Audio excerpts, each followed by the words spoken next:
He taught his people about the power and goodness of Daniel's God. For he is the living God, and he endures forever. His kingdom will not be destroyed. His dominion will never end. He rescues and he saves. He performs signs and wonders in the heavens and on the earth. He has rescued Daniel from the power of the lions. So friends, the story of Daniel in the lion's den is a powerful reminder of the importance of faith and trust in God. Daniel's unwavering belief in God protected him from harm and showed everyone around him the might and mercy of the true God. Please show me your support and love through likes, shares, subscribes, and comments. Every support helps me keep going. Here are some important lessons we can learn from Daniel's story. 1.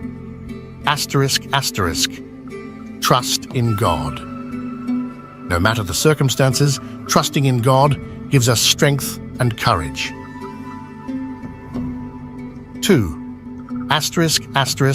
Stand firm in your faith. Like Daniel, stay true to your beliefs, even when it's difficult. 3.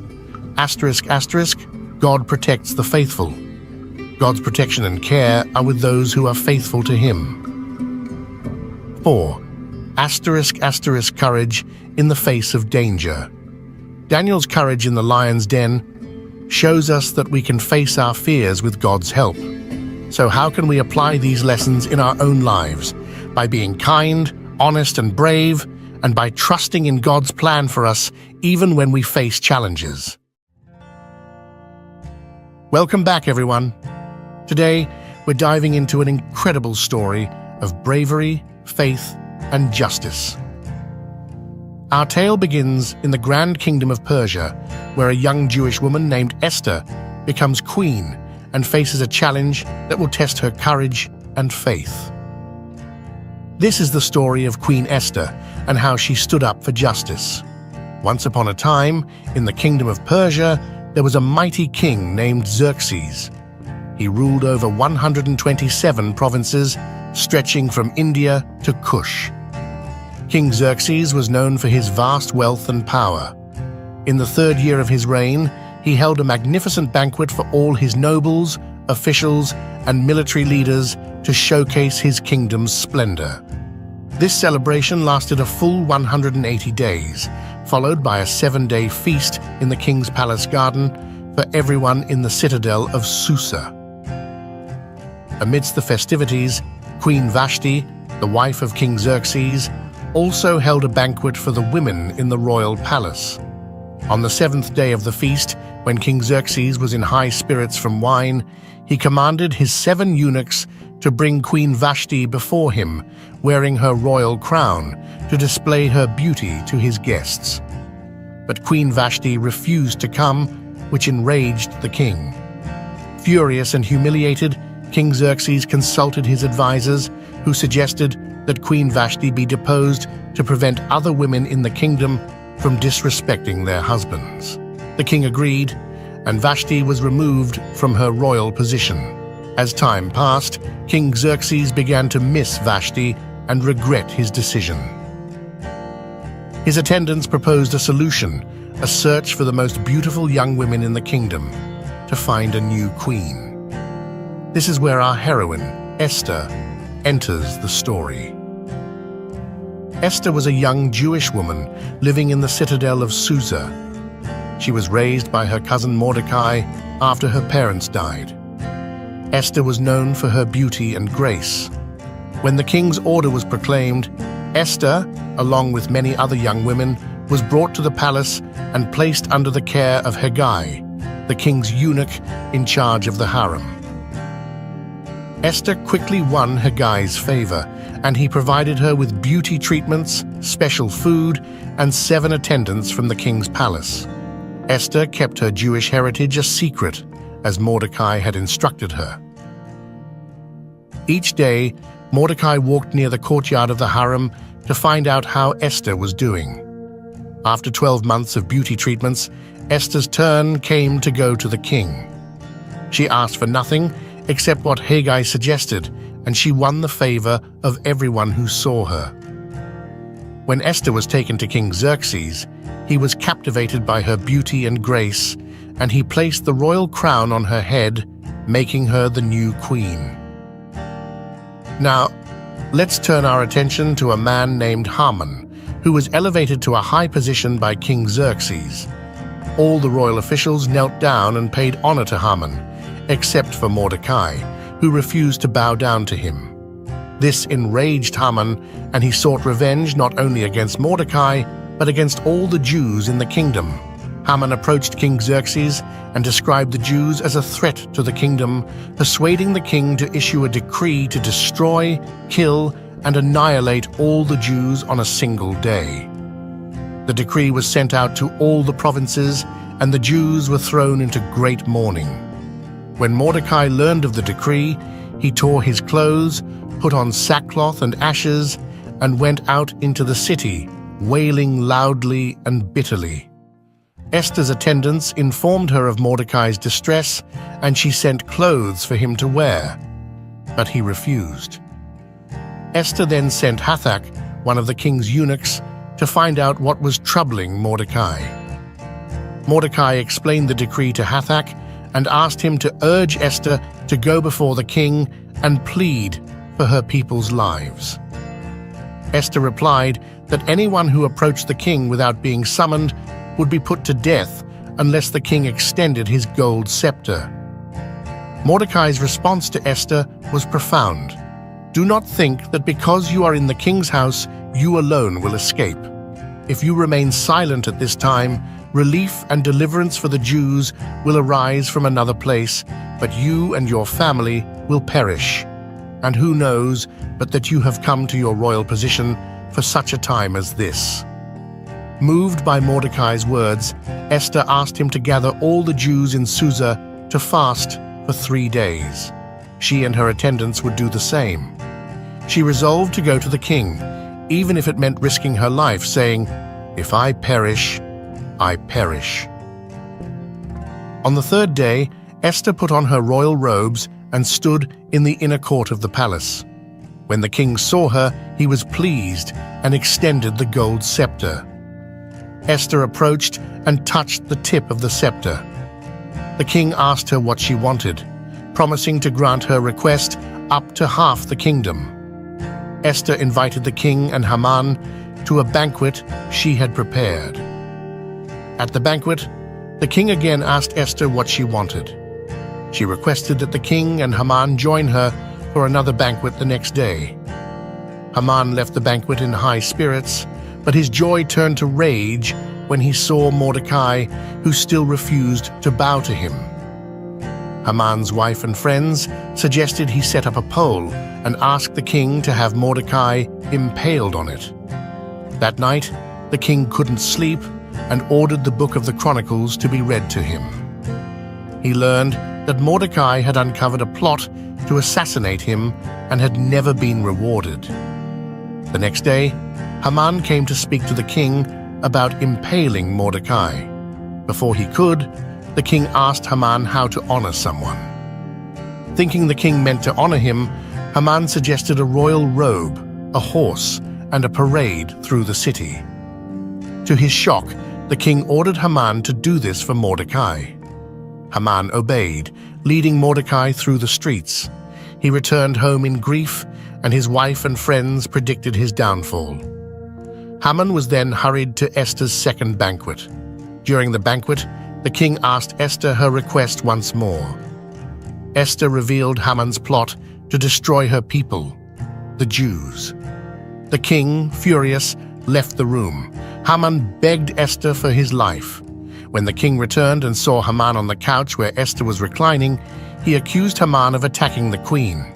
One of the eunuchs informed the king about the pole Haman had set up for Mordecai.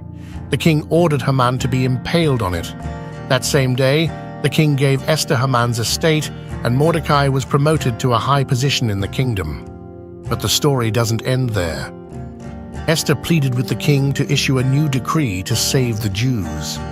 The king allowed Mordecai to write a decree granting the Jews the right to defend themselves. The decree was sent out, and on the appointed day, the Jews triumphed over their enemies. The Jews celebrated their victory, and the Feast of Purim was established to commemorate their deliverance. Mordecai became second in rank to King Xerxes, and he continued to work for the good of his people. The story of Esther teaches us the power of courage, faith, and standing up for justice. Esther's bravery and willingness to risk her life saved her people and changed the course of history.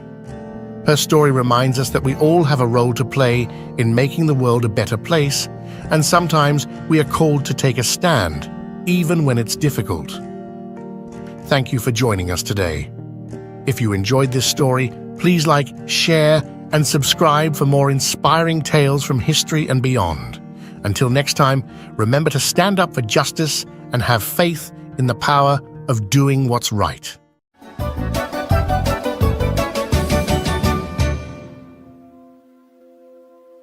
Once upon a time, in a world where people had forgotten to be kind, there lived a man named Noah who worshipped God.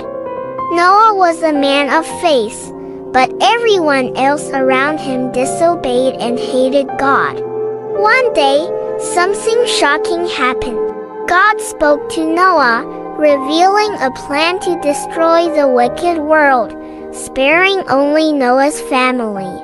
God instructed Noah to build a wooden ark, a boat big enough for his family and many animals. Noah got to work, following God's exact instructions. Probably, people mocked Noah as he explained why he was building an ark. But Noah kept building, also spreading the word about God, though nobody listened. As the ark neared completion, God brought animals of all kinds, 7 of some species, 2 of others. Birds and beasts, tiny and tall, all made their way to the ark. Perhaps people shouted insults at Noah, but they did not stop sinning against God. They did not ask to enter the ark. Finally, all the animals and birds were aboard. God invited Noah and his family into the ark. As they entered, God shut the door. Then the rain came, a great downpour soaking the earth for 40 days and nights. Floodwaters covered towns and villages. The ark floated on top of the rising waters, sheltering Noah from the flood. After 5 months, a drying wind sent by God brought the ark to rest on the mountains of Ararat. Noah and his family waited inside as the water lowered. Noah sent a raven and a dove out.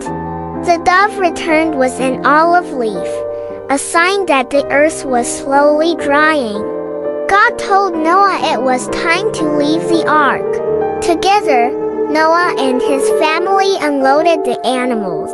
Noah, filled with gratitude, built an altar and worshipped God who had saved him and his family from the awful flood. God gave Noah a wonderful promise. Never again would he send a flood to judge human sin. As a great reminder of this promise, God gifted the world with a rainbow, a beautiful sign of his covenant. And so, Noah and his family found new beginnings after the flood. In time, his descendants repeopled the whole earth, and all nations came from Noah and his children.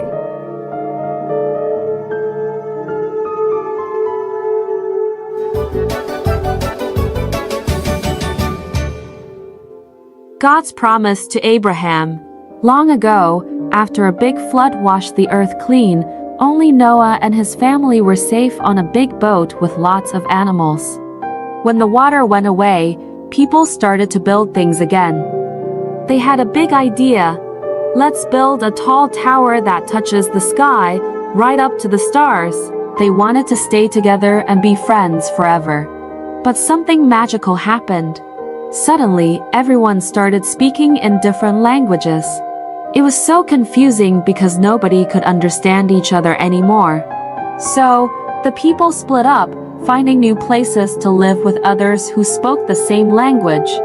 The big city they left behind was called Babel, which means a big mix-up. Then, in a place called Ur, God talked to a man named Abram. God said, "Abram, go on an adventure to a special land I'll show you." Abram, his wife Sarai, and his nephew Lot packed up and went to a beautiful land called Canaan. Canaan was filled with green fields and clear blue skies. Abram and Lot had so many sheep and cows. The land they were living on didn't have enough grass and water for all the animals. So, the workers of Abraham and Lot started arguing over the best spots for their animals to eat and drink. Abram wanted everyone to be happy and not fight. He told Lot, "Let's not argue. You choose any part of the land you like, and I'll go the other way." That way, there was enough room for all their animals. Lot looked around and saw a really nice area with lots of water and green grass near the cities of Sodom and Gomorrah. It looked like the best spot for his animals, so he chose to move there. Abraham stayed in the land of Canaan, where God asked him to stay. Even though Abraham and Lot had to live apart to stop the arguing, Abraham made sure they did it in a kind and peaceful way, showing he was a really good uncle and a wise man. God saw Abram's kind heart and told him, "This whole big, beautiful land will belong to you and your children and their children after them, forever." But Abram and Sarai were very old and didn't have any children. They wondered, how will God's promise come true? One day, 3 special visitors brought amazing news. "Sarai, you're going to have a baby." Sarai laughed because she thought she was too old for that.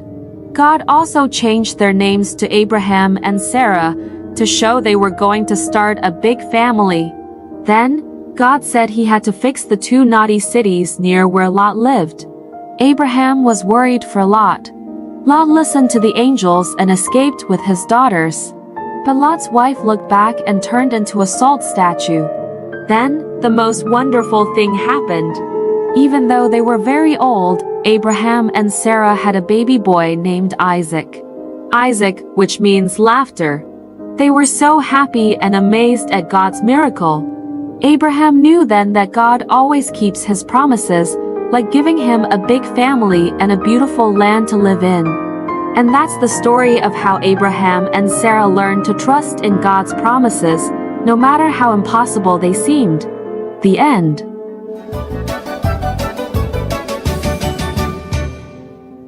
Once upon a starry night, in a land filled with whispers of the past and promises for the future, Abraham, a man known for his kindness and faith, received a very tough test from God.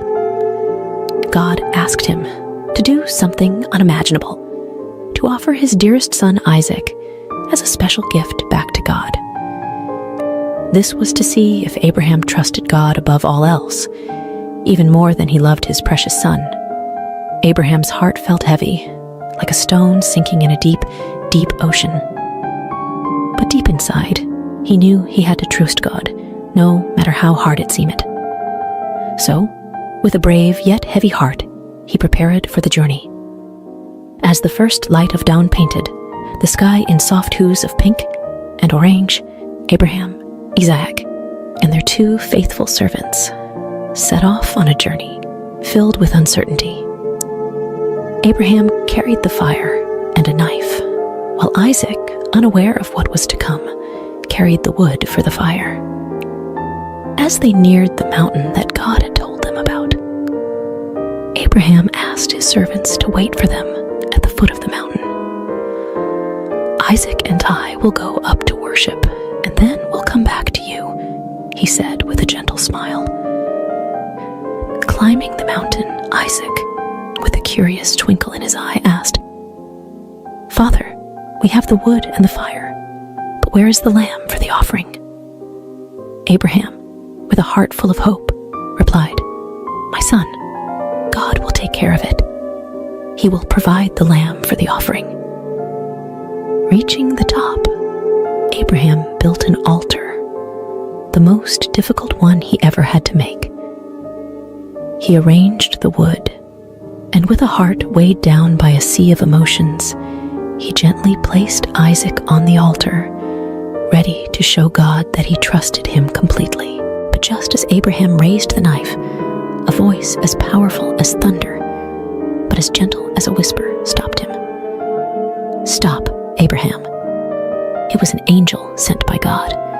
The angel said, "You've shown that you trust God above all by being willing to give up your only son." Then Abraham saw a ram caught in some nearby bushes.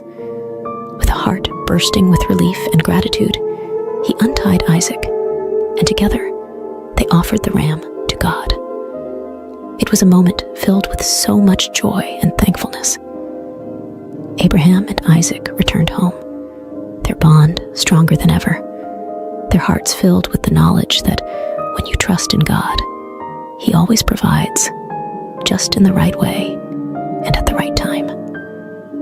And so, under the same stars that had witnessed their journey, Abraham and Isaac found comfort in knowing that no matter what, God's love and care would always guide them, just like it guides us all. The end.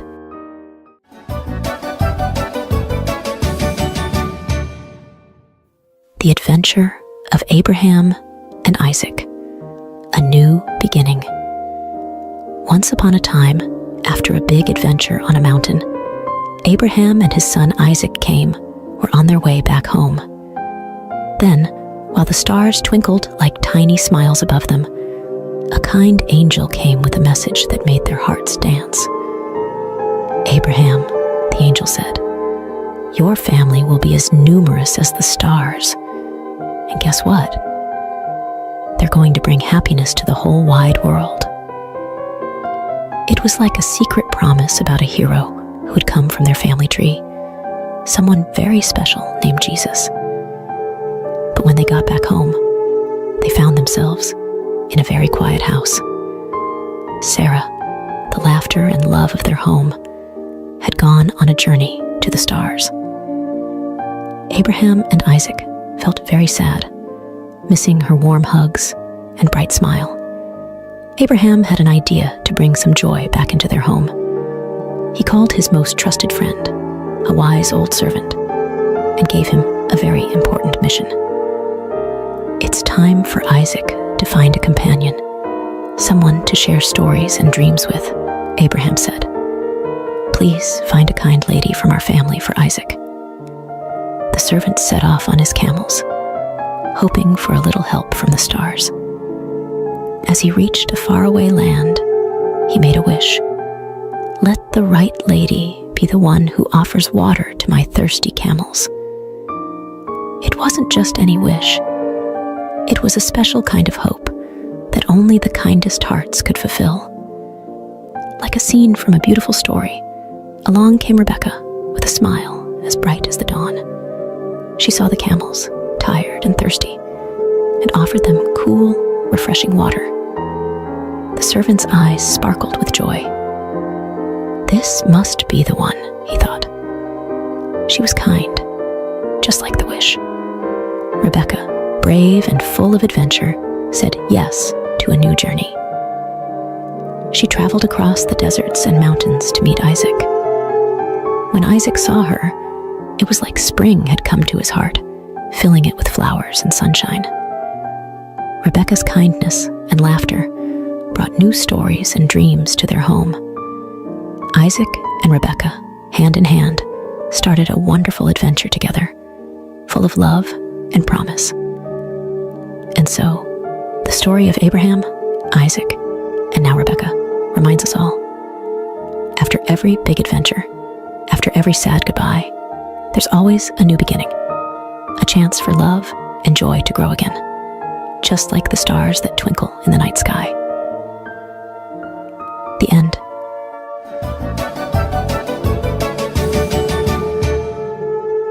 Jacob and Esau, a story of brothers and forgiveness. Once upon a time, in a land of ancient wonders, Isaac and Rebekah were blessed with not one, but two sons at the same time. These were no ordinary boys. They were twins named Jacob and Esau. Even before they were born, they were already showing their unique personalities, with Esau loving the thrill of the hunt, and Jacob preferring the quiet of home. Esau, the elder, was as rugged and wild as the forests he roamed, while Jacob, the younger, was thoughtful and clever, always with a plan up his sleeve. Their parents loved them dearly, but each had a favorite, which brewed a little competition between the brothers. One day, as Esau returned from his adventures, famished and weary, Jacob saw an opportunity. He offered Esau a simple meal in exchange for his birthright, the special status of the firstborn. Esau, thinking little of the future, agreed. This moment would change the course of their lives in ways they couldn't imagine. As the boys grew, so did their rivalry, especially when it came time for their father Isaac to bestow his special blessing. Rebekah, who adored Jacob, devised a plan to ensure her favorite son received this honor. With a bit of disguise and a daring heart, Jacob tricked his father and received the blessing meant for Esau. Realizing the deception, Esau was heartbroken and filled with anger. To protect Jacob from Esau's wrath, Rebekah sent him far away to her brother Laban's house, hoping that time would heal the rift between her sons. Jacob's journey was not easy. He worked tirelessly for Laban, enduring trickery and toil, all for the love of Rachel, Laban's daughter. Yet, through these trials, Jacob grew wiser and kinder, learning the value of honesty and hard work. Years passed, and God called Jacob to return home, but the thought of facing Esau filled Jacob with dread. What if Esau still harbored anger and sought revenge? Nevertheless, Jacob set out, hoping for forgiveness. As Jacob neared his homeland, he prepared for the worst. But to his surprise, Esau greeted him not with anger, but with open arms. The brothers embraced, their past grievances washed away by tears of joy. It was a moment of true reconciliation, proving that love can overcome the deepest divides.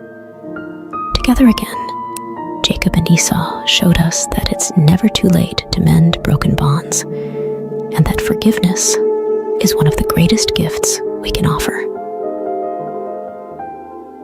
The end.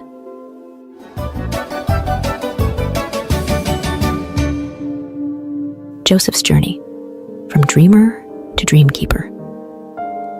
In a land where families were as vast as the stars, Isaac's heart was full of joy as his son Jacob returned home.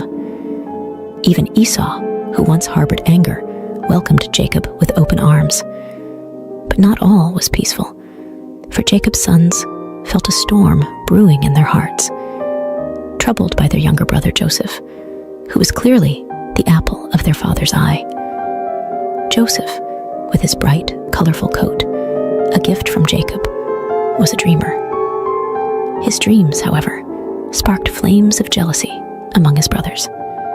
In one dream, Joseph saw his own sheaf of grain standing tall, while his brother's sheaves bowed down to it.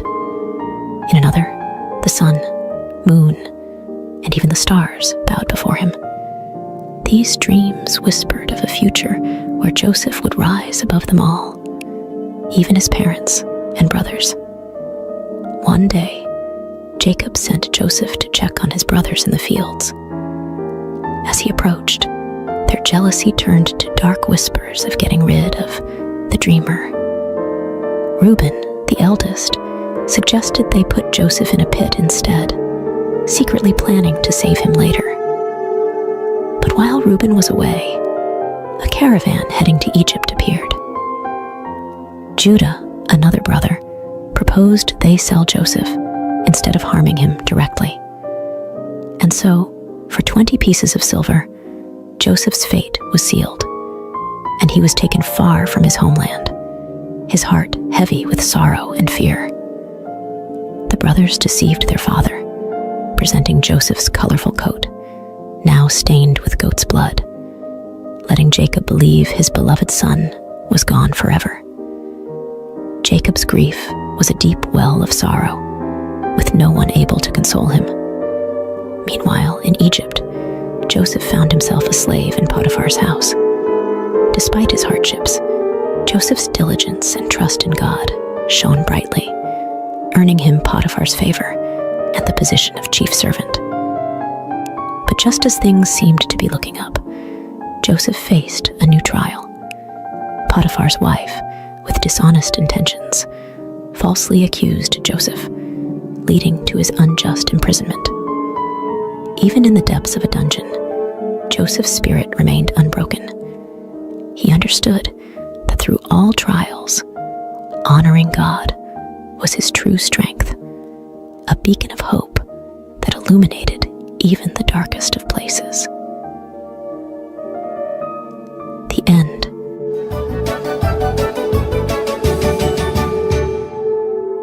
Joseph's journey from prison to palace. Once upon a time, in a far-off land called Egypt, Joseph found himself in a dark prison, wrongly accused by Potiphar, his former master.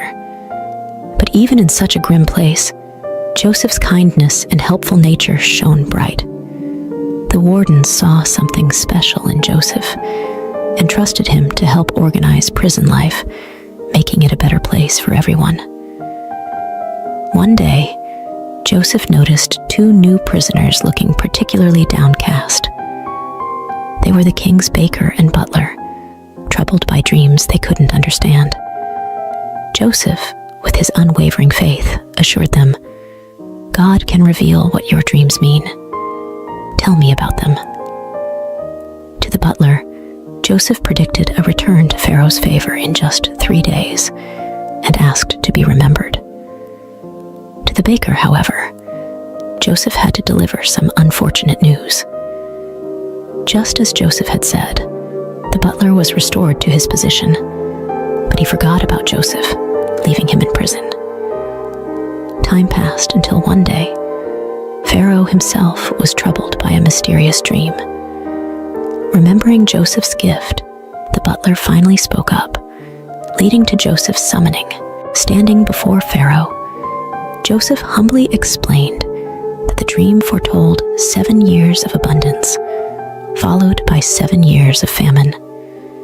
He advised Pharaoh to store food during the good years to prepare for the tough times ahead.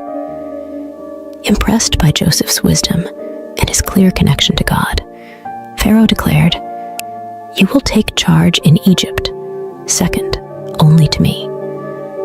And so, Joseph went from prison to palace, overseeing the land's preparations for the coming famine. As predicted, the years of plenty came and went, and famine spread across the land. Back in Joseph's homeland, his family was starving. Jacob sent his sons to Egypt to buy grain, not knowing that they would come face to face with their long-lost brother, now the lordly ruler of Egypt. Joseph recognized his brothers, but they didn't know him. Recalling his boyhood dreams, Joseph realized that this moment was part of a bigger plan. He tested his brothers, demanding they return with their youngest brother Benjamin to prove their honesty. When they returned, Joseph could no longer hide his true identity. Overcome with emotion, he revealed himself to his brothers, saying, "I am Joseph, your brother, whom you sold into Egypt." The brothers were speechless, fearing for what might come next.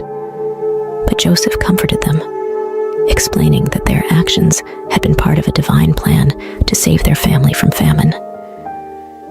"God made me Lord in Egypt, so I could save your lives," he told them. Soon after, Jacob and Joseph were joyfully reunited in Egypt, and the entire family was settled there, living in peace and plenty, thanks to Joseph's faith and God's guiding hand. The end.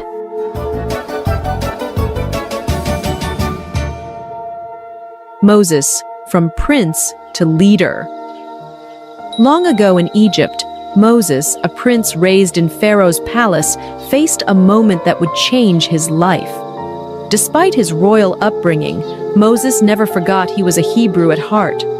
One day, he saw an Egyptian mistreating a Hebrew slave. Feeling a rush of protectiveness, Moses looked around and, seeing no one, stepped in to save the slave but ended up making a grave mistake. The very next day, Moses tried to stop a fight between two Hebrews, only to realize his secret was out. The news even reached Pharaoh, forcing Moses to flee to a faraway land called Midian for safety. In Midian, Moses found himself by a well where he helped the 7 daughters of Reuel, a priest, fend off some rude shepherds. Impressed by Moses' bravery, Reuel invited him home, leading to Moses marrying Reuel's daughter and starting a new life as a shepherd. Meanwhile, back in Egypt, the Hebrews suffered greatly under a new pharaoh. Their cries for help reached the heavens, and God was listening. 40 years had passed since Moses left Egypt. While tending his flock, Moses saw something incredible: a bush engulfed in flames that didn't seem to burn up. Curious, Moses went closer, only to hear God's voice calling him by name. God told Moses to take off his sandals, for he was standing on holy ground. God had a mission for Moses to lead the Hebrews out of Egypt and free them from slavery. Moses was scared and unsure, especially about speaking to Pharaoh. But God showed Moses miraculous signs, turning his staff into a serpent and then back again, and even curing his hand from leprosy to prove his power. Still hesitant, Moses worried about his speaking abilities. God, growing impatient with Moses' doubts, promised Aaron, Moses' brother, would help speak for him. Moses bid farewell to Jethro and set off to Egypt with his family. In the mountains, Aaron met Moses, and together they shared God's plan with the Hebrew leaders, who were amazed by the signs and worshipped God, filled with hope. Moses and Aaron then bravely approached Pharaoh, delivering God's message, "Let my people go." But Pharaoh's heart was hard. He refused to listen. God was ready to show his great power to change Pharaoh's mind, marking the beginning of an epic journey for Moses, from a prince in Egypt to a shepherd in Midian, and finally, a leader of his people. The end. In ancient Israel, chaos reigned as the Midianites devastated the land. Amid despair, Gideon, a simple farmer, dared to defy them, secretly harvesting wheat to feed his family. His courage caught divine attention. An angel tasked him to lead a rebellion. Skeptical, Gideon sought signs from God, receiving undeniable miracles dew-laden. Fleece amidst dryness, then the reverse, bolstering his faith. With just 300 warriors, chosen by God to highlight divine might over human strength, Gideon staged a daring nighttime ambush. Armed merely with trumpets and torches, they sowed such confusion among the Midianites that they turned on each other in panic. The victory was staggering. The people hailed Gideon a hero, urging him to be king. But Gideon knew better, declaring only God as ruler. This gripping tale of faith, courage, and divine intervention shows that with belief in a higher power, the impossible becomes possible.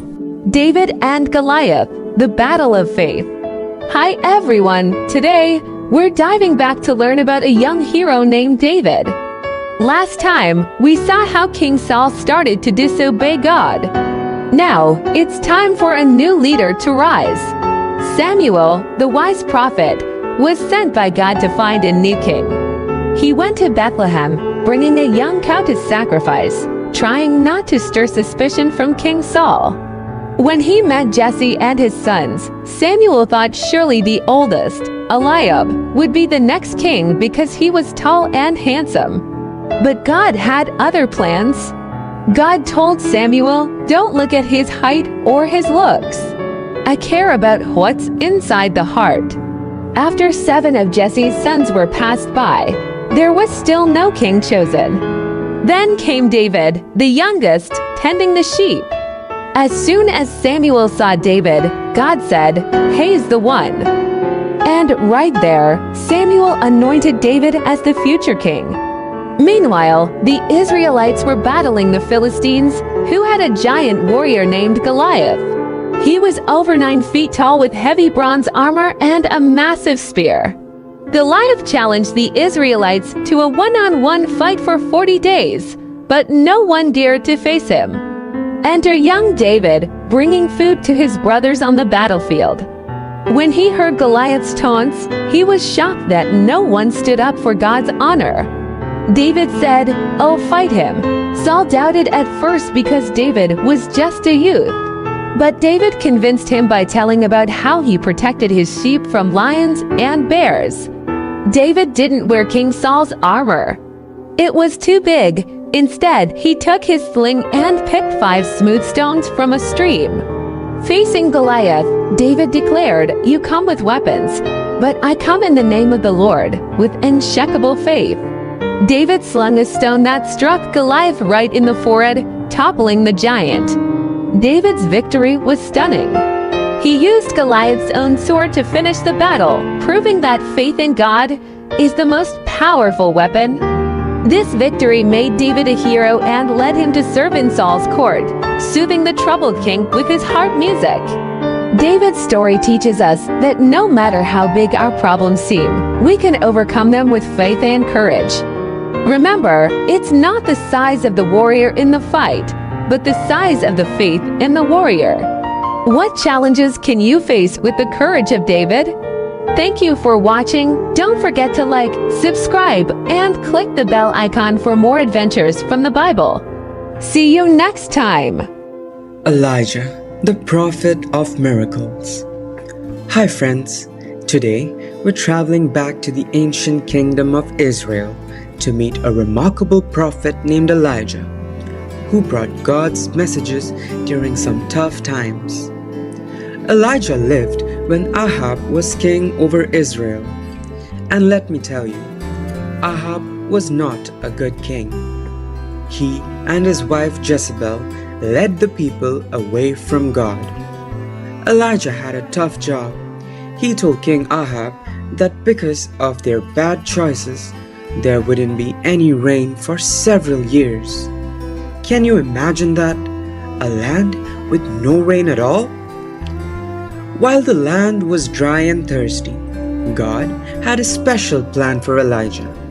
He sent him to a quiet valley where Elijah was fed in an amazing way. Ravens brought him bread and meat every morning and evening.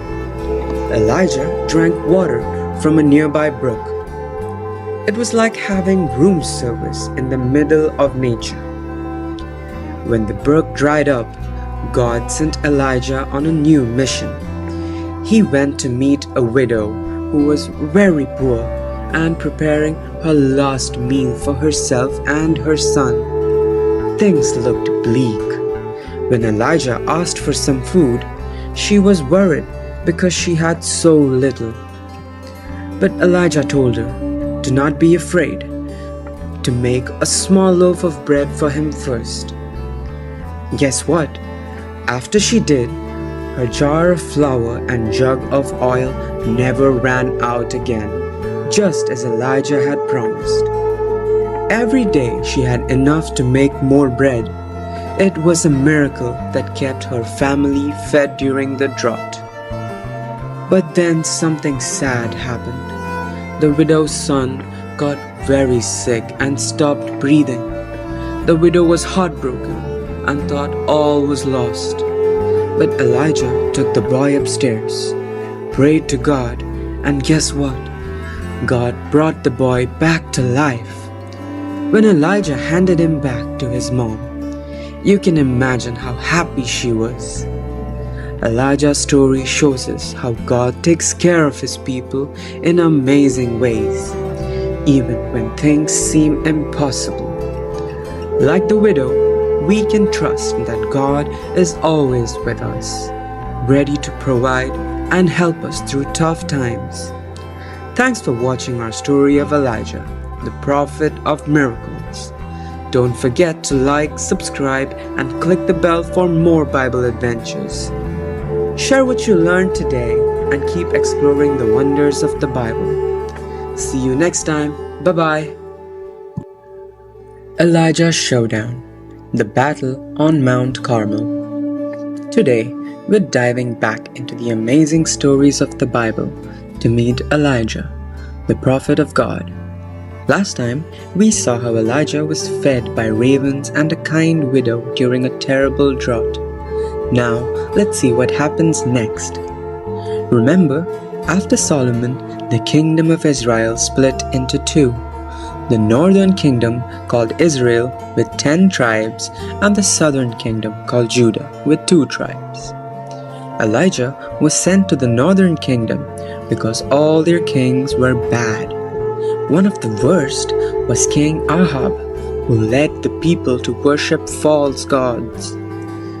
3 years into the drought, God told Elijah it was time to go back to King Ahab and declare that the drought would end. On his way, Elijah met Obadiah, a good man working for the bad king. Obadiah was secretly hiding God's prophets from Queen Jezebel, who was trying to kill them. When Elijah asked Obadiah to get Ahab, Obadiah was scared. He thought Elijah might disappear and Ahab would be furious. But Elijah promised to stay put. So Obadiah went to get the king.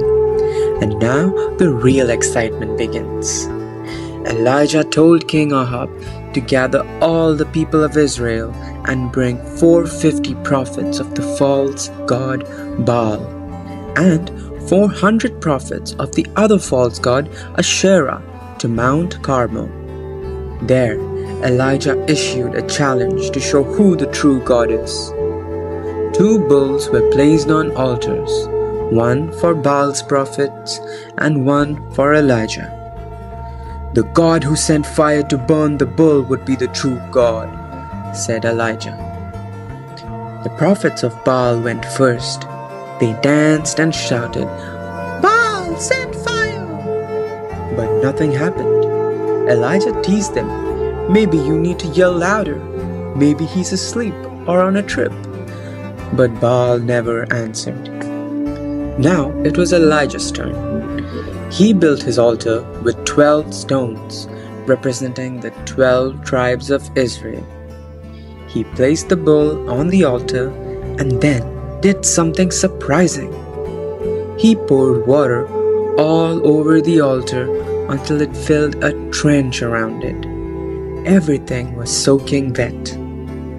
Elijah prayed, and immediately God sent fire from heaven.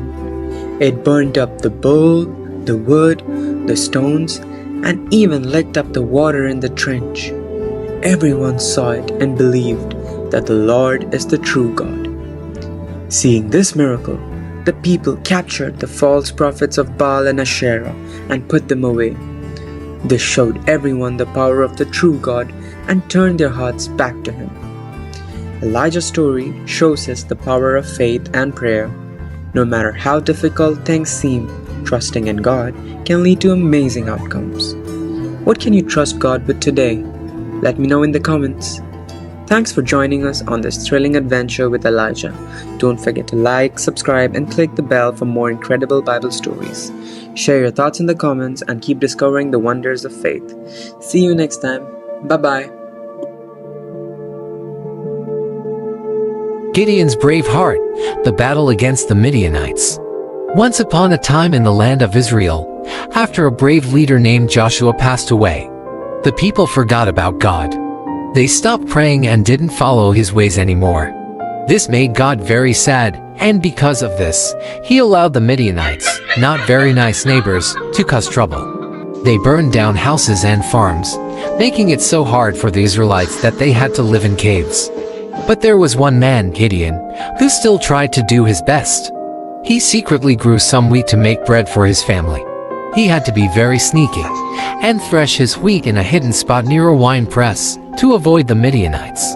One day, while Gideon was working hard, an angel came with a special message from God. The angel told Gideon that God wanted him to do 2 big things. First, God wanted Gideon to knock down his father's statue of a false god and build an altar for the true God. Gideon was scared but did it anyway because he knew it was the right thing to do. The second thing was even scarier. God wanted Gideon to lead an army against the Midianites. Gideon couldn't believe it. Me, lead an army, he thought. So, he asked God for a sign to make sure God was really with him. He put a piece of wool on the ground and said, "If the wool is wet with dew in the morning but the ground is dry, I'll know you're with me." And guess what? The next morning, the wool was soaking wet, but the ground was bone dry. But Gideon was still a little unsure, so he asked for another sign. This time, he wanted the ground to be wet and the wool to be dry. And God did it again. Now, Gideon knew for sure that God was with him. Gideon started with a big army, but God had a surprising plan. He told Gideon he only needed 300 men to defeat the Midianites. God wanted to make sure everyone knew it was his power, not theirs, that saved them. Even though Gideon was still a bit scared, God gave him a little sneak peek of the Midianites being afraid of him. Gideon and his tiny army then did something very clever. They took trumpets and jars with torches inside and surprised the Midianites in the middle of the night. They made so much noise and showed so much light that the Midianites got scared, ran away, and even fought each other. After this big win, the people wanted Gideon to be their king, but Gideon knew the truth. "I won't be your king," he said. "God is the only one who should rule over us." And that's the story of how Gideon, with just a little faith and a lot of help from God, saved his people. It teaches us that even when things look really tough, if we trust in God, we can do amazing things, just like Gideon did. The end.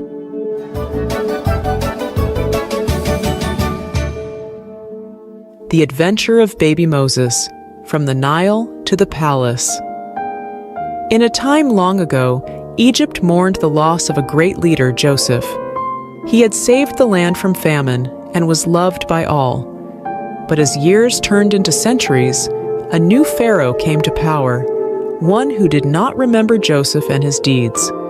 The Hebrews, Joseph's people, had grown in number and strength, which made the new pharaoh uneasy. Fearing they might become too powerful, he decided to make them slaves, forcing them to build great cities under harsh conditions. Despite the heavy work, the Hebrews continued to grow in numbers, which troubled Pharaoh even more. So he made a terrible order. All newborn Hebrew boys were to be thrown into the river Nile. One Hebrew family, desperate to save their baby boy, crafted a plan. They carefully placed him in a snug, watertight basket and set it afloat among the reeds of the Nile, trusting in a higher power to protect their child. As the basket bobbed gently in the water, the baby's sister watched from a distance, her heart filled with hope and fear. Then, something unexpected happened. Pharaoh's daughter came to the river to bathe and spotted the curious basket among the reeds. With a mix of surprise and compassion, she ordered her servant to bring the basket to her. Upon opening it, the sound of the baby's cry touched her heart. "It's a Hebrew child," she realized, but instead of sending him to a cruel fate, she chose kindness. "Poor little thing, you're so beautiful," she cooed, perhaps even playing with the baby as anyone would with a precious little one. Watching all this unfold, the baby's sister saw an opportunity. She bravely approached the princess and offered to find a Hebrew woman to nurse the child. The princess agreed, not knowing the girl would bring the baby's own mother. Rushing home, the sister called out to her mother, "Come quickly! Oh, hurry!" Without a moment to lose, they both hurried back to the riverbank. There, Pharaoh's daughter entrusted the baby to his mother, saying, "Nurse him for me, and I will pay you." She named him Moses, which means drawn from the water. In a twist of fate, baby Moses was back in his parents' arms, where they taught him to love God and cherish his heritage. But soon, he would grow up in the palace as the son of Pharaoh's daughter, destined for greatness, part of a divine plan far beyond what anyone could imagine. The end. Joshua and the walls of Jericho. In the wake of Moses' passing, a new chapter unfolded for the Israelites. Joshua, anointed by divine decree, stood at the threshold of immense responsibility. He understood that before he could marshal his forces for the battles ahead, he needed to fortify his spirit and align his heart with God's will. As Joshua stepped into his role, God's promise was clear: adhere to the divine commandments, and prosperity and victory in the promised land would be theirs. The Israelites, in turn, pledged unwavering loyalty to Joshua, echoing their commitment to follow God's word. With strategic foresight, Joshua dispatched spies to Canaan, eyeing the formidable city of Jericho. It wasn't long before the king of Jericho, tipped off about the covert visitors, ordered a citywide manhunt. The spies, seeking refuge in Rahab's home, found themselves in peril. But Rahab, recognizing the hand of God with the Israelites, chose to protect them, securing a promise of safety for herself and her family in return. The path to Jericho presented its own trial. The formidable Jordan River. With no bridge in sight, the challenge seemed insurmountable. Yet, faith paved the way where no path existed. As the priests, bearing the Ark of the Covenant, stepped into the river's edge, the waters parted, mirroring the miracles of old. This miraculous crossing, marked by 12 stones at the riverbed and on Canaan's shore, would stand as eternal testaments to God's power and faithfulness. Jericho loomed ahead, its massive walls a daunting barrier.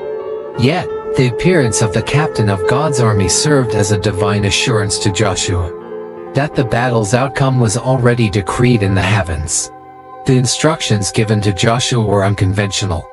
A silent march around Jericho for 6 days, followed by a climactic procession on the 7th day, culminating in a triumphant blast of trumpets and a unified shout from the Israelites.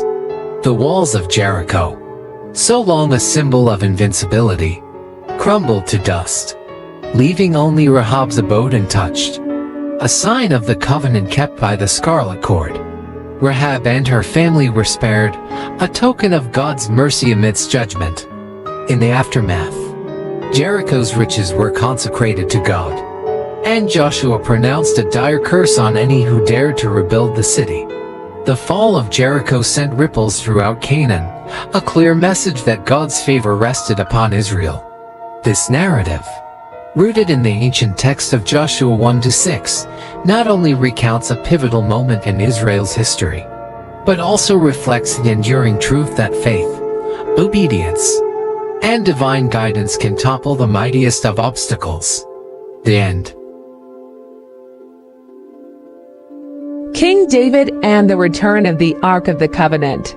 Today, we're diving back into the epic saga of King David, following his journey from a young hero to a great king.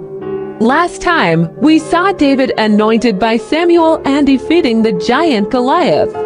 Now, let's see what happens as he steps into his role as king.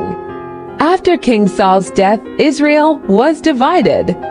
David became king over Judah and ruled from Hebron, while Saul's son, Ishbosheth, took over the rest of Israel. It sounds complicated, doesn't it? There was a long struggle between the followers of David and Saul, but David's side grew stronger every day. Eventually, David's leadership and bravery won the hearts of all the tribes. He was anointed king over all 12 tribes of Israel. Can you imagine going from looking after sheep to leading an entire nation? David then captured Jerusalem, making it his capital and calling it the City of David. Remember the Ark of the Covenant from our previous stories? It had been captured but was back with the Israelites.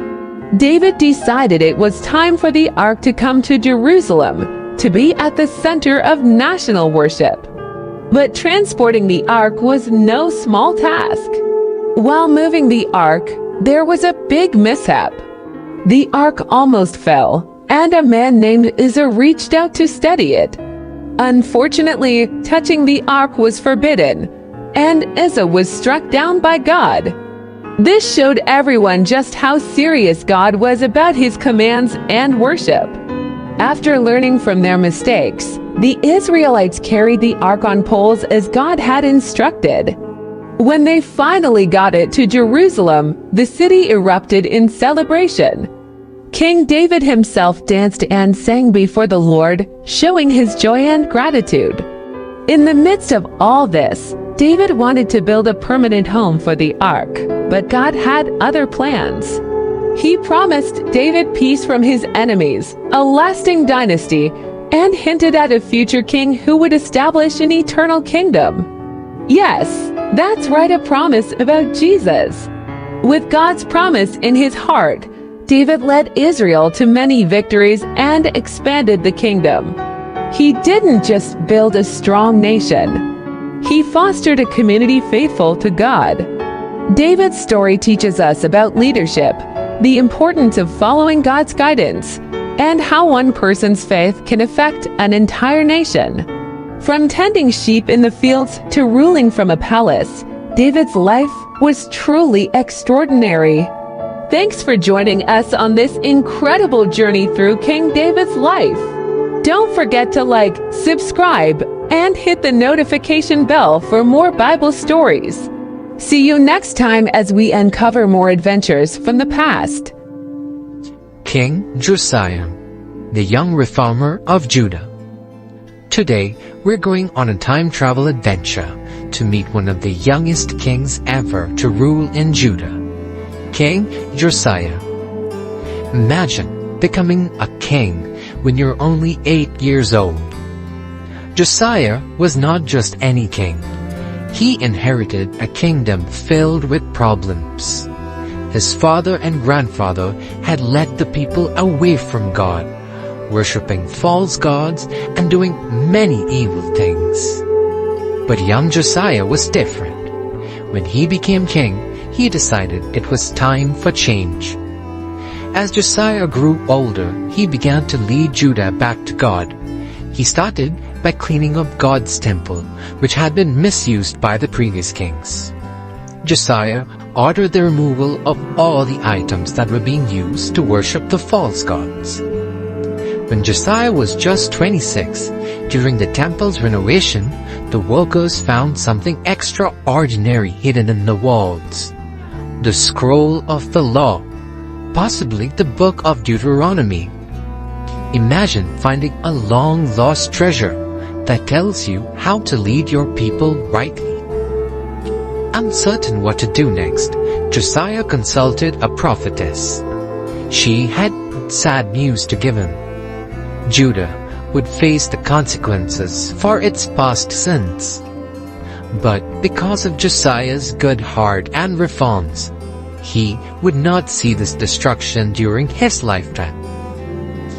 Inspired to act, Josiah gathered everyone in Judah, from the greatest to even the smallest and poorest of the people, and he then read the scroll out loud. He led a grand ceremony where everybody recommitted to following God's laws, making a new beginning for Judah. Josiah didn't stop there. He revived the celebration of the Passover festival that hadn't been observed in many years. It was a time of great joy and unity as the people remembered their deliverance from Egypt. King Josiah's effort to bring his people back to God made him one of the most beloved kings in Judah's history, even appearing in the genealogy of Jesus, showing how important his legacy was. Josiah's story teaches us that no matter how young you are, you can make a big difference. With courage and faith, you can change the world around you, just like Josiah did. What can you do today to make your world a better place? Thanks for joining our adventure in the time of King Josiah. Don't forget to like, subscribe, and hit the bell so you don't miss any of our exciting journeys through the Bible. Share your thoughts in the comments below about what you learned today, and see you next time. Bye-bye.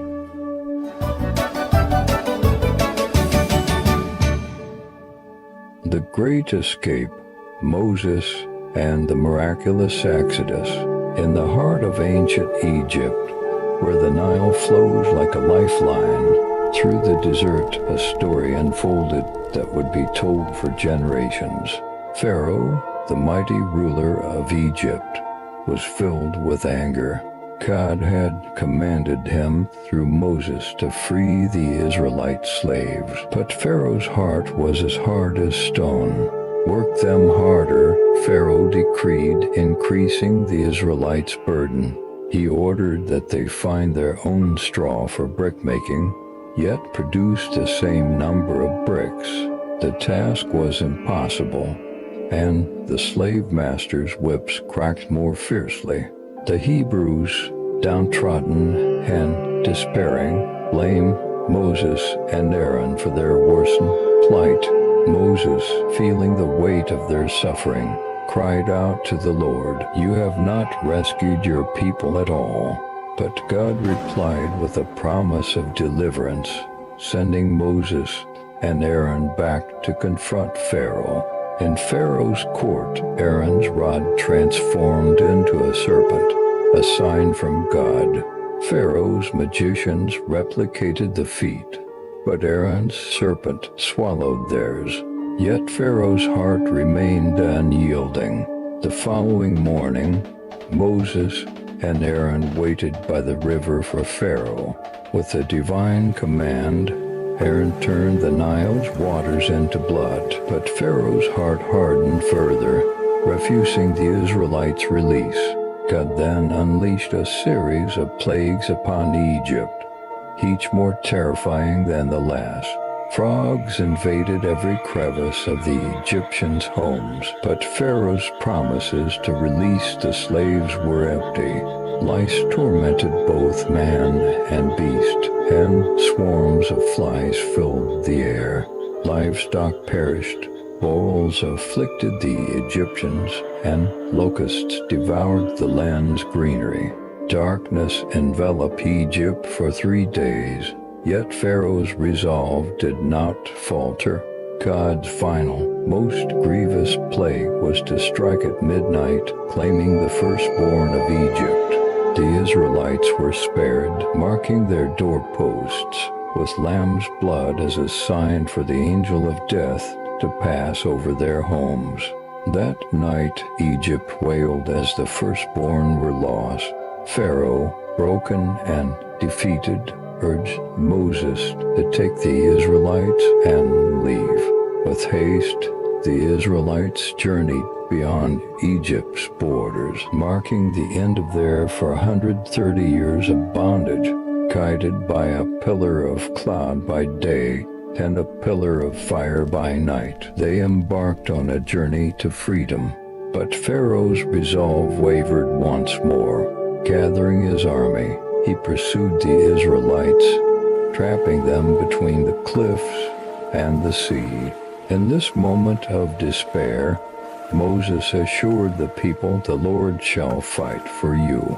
As Moses stretched out his hand over the waters, a great miracle occurred. God parted the Red Sea, providing a path of salvation for his people. The Israelites crossed safely, but as Pharaoh's army followed, the waters crashed down, swallowing the might of Egypt. On that day, Pharaoh learned the power of Israel's God, the Lord over all. The Israelites' journey from slavery to freedom was a testament to faith, courage, and the unyielding power of God.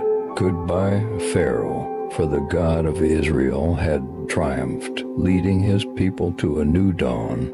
And so the story of Moses and the Israelites' exodus remains a beacon of hope and faith, a tale of divine deliverance from the chains of oppression, echoing through the ages as a testament to the enduring spirit of freedom.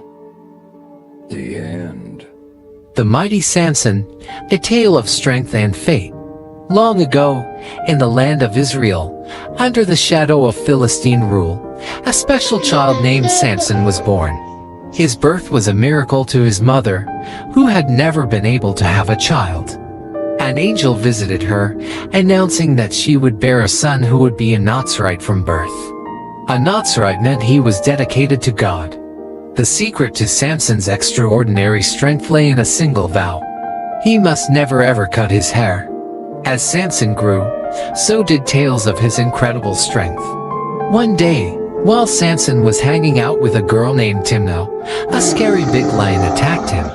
He battled the fearsome lion with nothing but his bare hands, tearing it apart as if it were a mere piece of paper.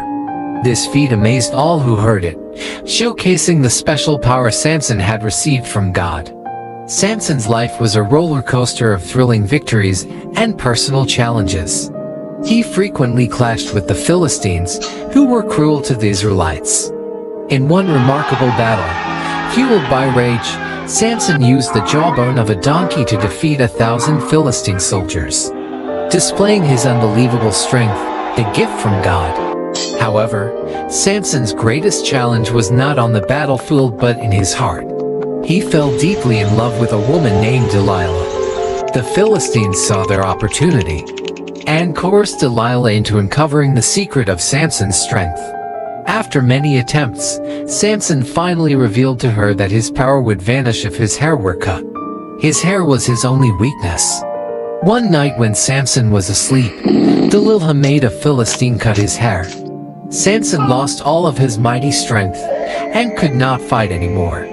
The Philistines captured him with ease, treating him harshly and imprisoning him after blinding him, marking the lowest point in Samson's life.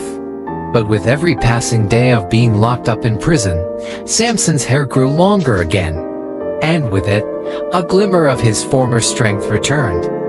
One day, the leaders of the Philistines gathered in a huge temple to celebrate. They were happy because they had captured Samson finally. The temple was packed with people, even on the roof. About 3,000 people came to see Samson, including all the big bosses of the land. Samson, with his hair starting to grow back, was brought in. He was locked up with chains on the two big pillars of the temple for everyone to see him. He was tired, but he still had faith in God. His hair that had been growing back was the secret to his super strength. Samson prayed for one last burst of power and felt his strength return. Then, he pulled the two pillars with all his might. The whole temple came crashing down, destroying everyone, including Samson. After everything settled, Samson's family came and took him to be buried near his dad Manoah. People say Samson's tomb is on a mountain in Tel Tzor located near present-day Jerusalem. Samson's story remains a powerful narrative about the consequences of our actions and unfailing strength of God even in our weakest moments. The end. Samuel's story, a boy chosen by God. Once upon a time, in the land of Israel, there was a woman named Hannah. She was very sad because she couldn't have children. In her time, this made her feel like she was under a curse. Every year,